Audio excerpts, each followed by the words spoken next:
안녕하세요. 도심속 무당입니다. 지난 영상에 내림굿에 대해서 설명을 해드렸습니다.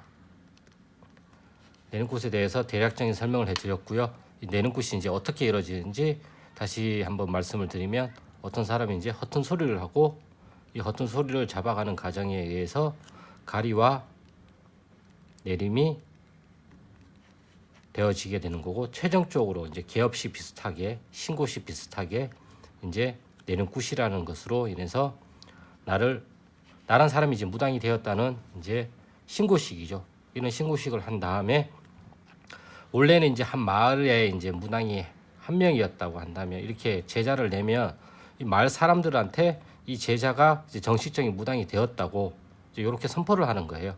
이렇게 선포를 하고 이제 신엄마가 자기의 손님들을 이렇게 제자한테 보내주기도 했어요. 그렇게 해서 이 무당이 또 이제 무당으로서 성장하고 이제 경제적으로 운영을 할 수 있게끔 이렇게 만들어줬어요. 그리고 난 다음에 한 2년 정도 지나면 소술굿이라는 걸 내요. 소술굿은 뭐 솟는다라는 의미를 가지고 있고요. 이 솟는다라는 말은 이제 더 성장을 하고 발전을 하라는 의미에서 이제 신엄마랑 같이 하면서, 이때 이 소술굿을 하면서 이게 이제 거의 어떻게 보면 제가 이제 시집살이를 한다고 그랬잖아요. 그럼 얼마나 이제 한이 많겠어요, 사실. 불만도 많고.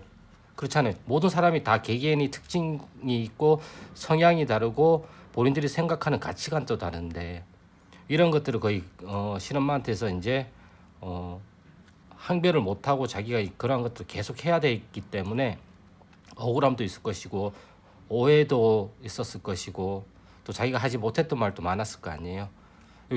이러한 것들을 이제 소술굿을 하면서 신엄마하고 이런 것들을 풀어가요. 이걸 또 풀면서 이제 신엄마가 드디어 이제 이 소술굿을 할 때 이제 인정을 해주는 거예요. 이제 나를 떠나서도 너가 이제 어떤 식으로 성장을 할 수 있는 무당이 되었다는 것을 인정을 해준과 동시에 이제 좀 더 크게 성장을 하라고 이제 소술굿을 하면서 이제 신엄마와 이러한 맺혔던 거를 풀어가는 과정이 있어요. 근데 이제 내림굿에 대해서는 여러 가지 말들이 많은데, 실질적으로 내림굿을 내가 받아야 되는지 안 받아야 되는지에 대해서는 제가 앞전 영상에도 말씀드렸지만, 일단은 말문이 트여야 돼요. 말문이 안 트이면 아무것도 안 되고요. 가장 중요한 것은 이 말문도 말문이지만 우리 집안에 행액이 있는가,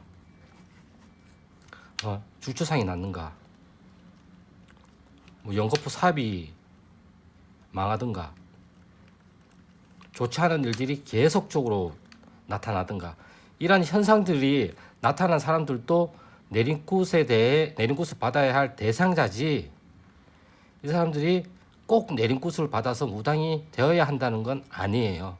근데 대부분 사람들은 이 대상자를 가지고 내림굿을 받아야 된다고 설명을 하니까 문제가 되는 거거든요. 그리고 이제 가장 조심해야 될 게, 말을 조심하라고 저희가 항상 말을 많이 하잖아요. 이 말이라는 게 정말 무서운, 사람을 살리기도 하고 죽이기도 하는 저주이기도 해요.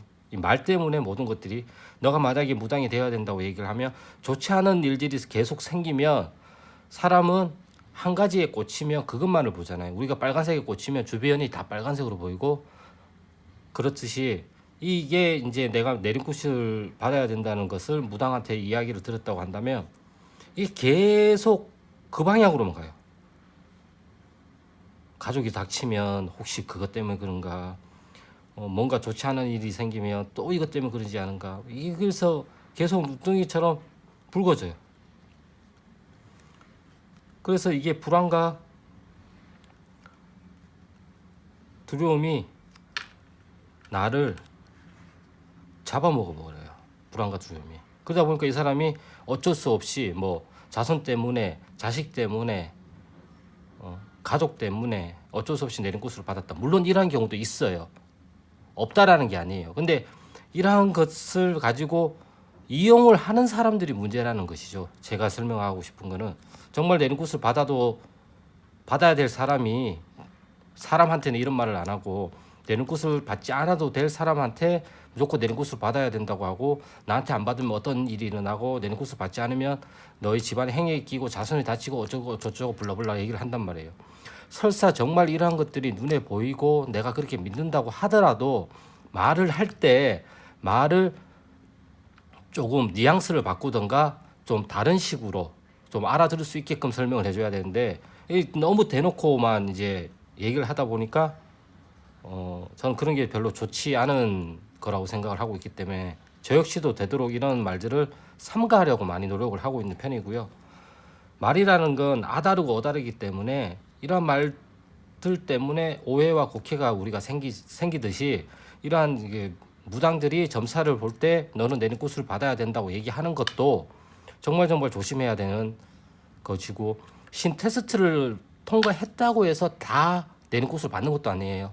우리가 테스트를 해보자고 얘기를 하는 것도 물건을 숨겨놓거나 아니면 깽가리나 북을 치면서 막 이렇게 뛰게 만들거나 그 굿당에서 아니 그 신당에서 이러한 것들은 제가 추후에 또 영상으로 이러한 부분들도 설명을 드리겠지만 인간이라면 누구나가 가지고 있는 현상이에요. 대부분은. 그렇기 때문에 이러한 것들을 가지고 너무 겁을 먹지 마시고 저는 이렇게 얘기를 많이 해요. 점집하지 말라고. 사실상 사업이 잘 풀리고 모든 일들이 잘 풀린 사람이 점집을 가는 경우는 극히 드물잖아요.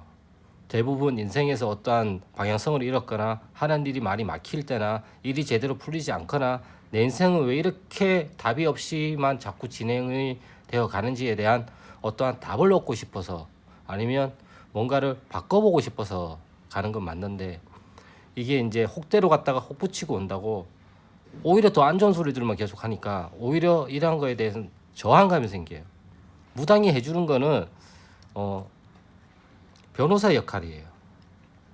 일반인들은 영적인 세상에 대해서 어떻게 할 수가 없으니까 무당이라는 존재를 통해서 변론을 하고 이 변론에서 합의를 봐가지고 어떤 것들을 해주면 어떠한 일들이 풀리도록 내가 힘을 써주겠다라는 걸 해서 이걸 다시 내담자한테 알려줘가지고 그러면 어떠한 음식들을 올리시고 제사를 좀 지내봅시다. 아니면 어느 곳에 가서 기도를 해봅시다. 아니면 어디 가서 이제 치성을 드려봅시다. 이러한 것들에 대한 답이 나오는데 대부분 뭐 공약물, 저 같은 경우는 공약물 그리고 기도 이런 것들로 대부분을 다 하려고는 하고요. 치성이랑 굳이 필요한 사람도 있어요. 근데 이게 너무 무분별하게 이러한 것들로만 이제 몰아간다는 거죠. 왜냐하면 이 두 가지가 가장 돈이 제일 많이 되거든요. 몸은 힘들지만 단시간에 어느 정도의 수익을 낼 수 있는 것들이 치성이고 굿이고 그러다 보니까 대부분의 사람들이 이것을 권하는 건 맞아요. 그리고 이것을 권하는 사람과 권하지 않는 무당이 있는데 이 부분에 대해서는 직성에 따라서 아니면 모신의 실령님에 따라서 달라지는데 요거는 제가 또 다음 영상에서 다시 한번 자세히 설명을 해드릴 거고요. 일단 내린굿이라는 것을 좀 더 명확하게 설명을 해드린 것 같고요. 이게 이해가 안 되시는 부분은 댓글로 남겨주시면 제가 그 관련 영상이나 아니면 그 댓글에 대한 답으로 해서 다시 알려드리도록 하겠습니다. 그래서 내린굿이라는 것은 제가 다시 한번 말씀을 드리지만 아무나 받는 것도 아니고 굳이 이 내린굿을 해야 할 필요성도 없다고는 저는 개인적으로는 생각은 해요.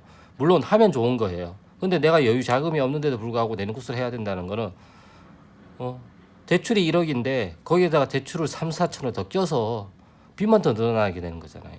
그리고 뭐 내린굿을 받고 네가 무당이 되면 돈을 많이 번다. 이것도 다 거짓말이에요. 돈 벌 사람은 그냥 타고나는 거예요. 다만 이제 무당으로서 돈을 버는 사람과 무당으로서 돈을 잘 버는 사람이 있고 벌지 못하는 사람이 있을 거 아니에요. 이거는 이 사람이 잘해서 돈을 잘 버는 것도 있겠지만 원래 이 끼가 타고난 사람인 거예요. 이 사람은 이 끼가 타고나지 않은 사람인 거고 그렇기 때문에 운명이라는 건 분명히 있는데 이 운명을 무당이 알아맞춘다? 저는 절대 그럴 리는 없다고 생각해요. 만약에 자기의 운명을 맞출 수가 있다면 그 무당들은 왜 그렇게 살아요? 그렇잖아요. 말이 안 되잖아요. 읽을 수는 있고 좋은가 어느 방향성을 알려줄 수는 있다고 생각은 해요. 죄송합니다.